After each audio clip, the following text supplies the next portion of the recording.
کہ جب آپ دوسروں کی مدد کریں گے تو آپ دیکھیں گے کہ اللہ تعالیٰ آپ کا غم جو ہے وہ دور کر دے گا. تو اس لیے گیور بنیں.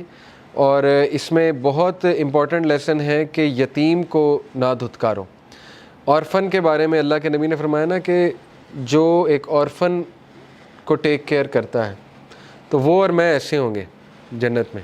انگلیوں سے جو ہے وہ بتایا کہ بالکل ایسے ہوں گے. تو اس کے بارے میں ایک عالم سے میں سن رہا تھا, انہوں نے کہا کہ اورفن کی ٹیک کیئر کا یہ مطلب نہیں کہ اسے منتھلی سپانسر کر دیا. اورفن کی ٹیک کیئر کا مطلب یہ ہے کہ آپ نے اس کی پرورش کی ہے اور آپ نے اس کو کانسٹنٹلی لک آفٹر کیا ہے. یہ ہے اصل میں اورفن کی ٹیک کیئر کرنا.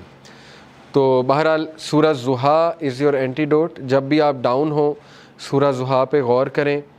اور یہ جو آیا ہے سب سے زیادہ ہوپ فل ہے, وَلَسَوْفَ يُؤْتِيكَ رَبُّكَ فَتَرْضَىٰ. جلد تیرا رب تجھے دے گا اور تو راضی ہو جائے گا اور تو غمگین نہیں ہوگا.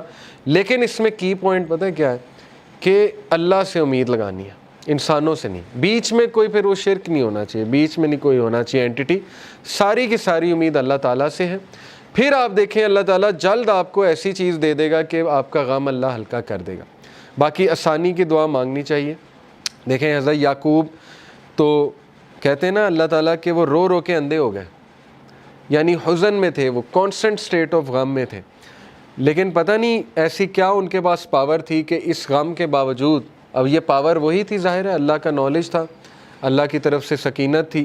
لیکن یہ کہ اتنا غم انہیں آیا, اتنا غم انہیں آیا کہ وہ روتے رہتے تھے اپنے بیٹے کے لیے, اور یہ کہ وہ اندھے ہو گئے رو رو کے. لیکن پھر اللہ نے ریلیف بھی دیا, بینائی واپس کی کہ نہیں کی, اور وہ کرنے کا طریقہ بھی متعین تھا پہلے سے.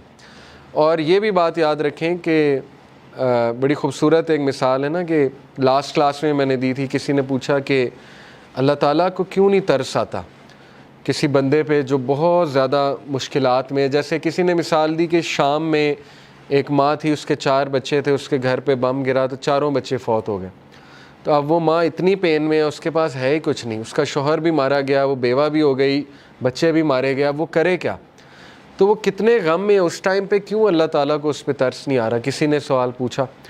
تو ہمارے ایک بھائی ماشاءاللہ انہوں نے بڑا اچھا جواب دیا. انہوں نے کہا کہ دیکھیں اللہ تعالیٰ کو, آپ کو نظر آ رہا ہے وہ عورت غم میں ہے, اللہ تعالیٰ کو وہ عورت جنت میں اپنے بچوں کے ساتھ کھیلتی نظر آ رہی ہے. اللہ تعالیٰ جو ہے اس کو فیوچر پتہ ہے, اللہ تعالیٰ اللطیف ہے, ٹھیک ہے نا. اللہ تعالیٰ کو پتہ ہے کہ یہ ہوا ہے, لیکن یہ جو صبر کرے گی اس کے بدلے اس کا مقام کیا ہے, ہمیشہ کی زندگی, اور وہاں پہ اپنے بچوں کے ساتھ کھیل رہی.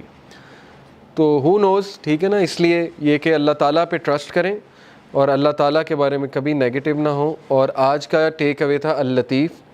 یہ ویب سائٹ میں آپ کو بھیجتا ہوں انشاءاللہ. اس میں اللہ کے اور نام بھی اسی طرح ہیں کہ پہلے اس نام کو ایکسپلین کیا جاتا ہے, پھر اس کے روٹ ورڈز بتائے جاتے ہیں, اس کے روٹ ورڈز کے میننگ, پھر اس کے امپلیکیشن کیا ہے, پھر آپ اس کو لائف میں کیسے امپلیمنٹ کر سکتے ہیں.